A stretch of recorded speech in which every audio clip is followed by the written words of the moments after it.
On Thursday night, we had a storm that blew through and blew down a number of trees in Topeka and the surrounding area in northeast Kansas. And with it, those power lines were dragged down to the ground and caused numerous outages throughout all of northeast Kansas.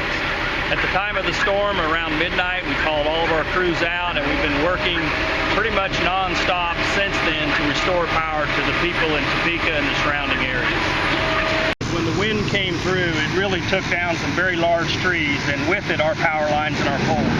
And so we're having to go just neighborhood to neighborhood, block by block, and put back up poles and cross arms and wires, all the way down to the individual services that serve the house. Yeah, we try to get as many customers on as we can. So they may see a Westar truck drive by their house because it's heading to a more severely damaged area, an area that we can get hundreds of customers on by fixing a problem.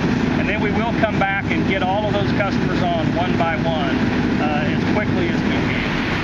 And then last night we had another storm that blew through the area and set us back a little further. We had made good progress on restoring power, but last night's storm knocked out additional power to many new customers. It'll probably be late Sunday afternoon or evening before we get everyone back online. We're hoping to get most customers on today. Now, we have to go block by block, house by house during this kind of damage because the damage is very localized. And it's just going to take us going house by house and block by block to restore power. Kind of like you're seeing behind us here. When we get this back on, we'll have a school and maybe a half a dozen or so houses. And it took us 4 or 5 hours to do that. And then we're going to go on to the next problem and just keep going block by block until we get all customers restored.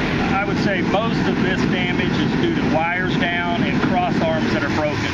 You can see behind me here we have a new cross arm going up on 2 different poles and new services to the houses.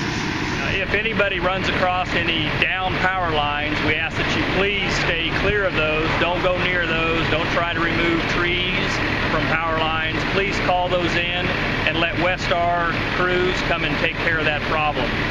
Down power line can still contain electricity, which means it can be very hazardous to anybody that could come near that down power line. During this time, please look after your neighbors and relatives who may be without power, especially the elderly. We do expect hot and humid weather during this outage, and while we're trying our best to get everybody's power restored, it's going to take through Sunday. So please look after your neighbors and friends and make sure that their well-being is protected.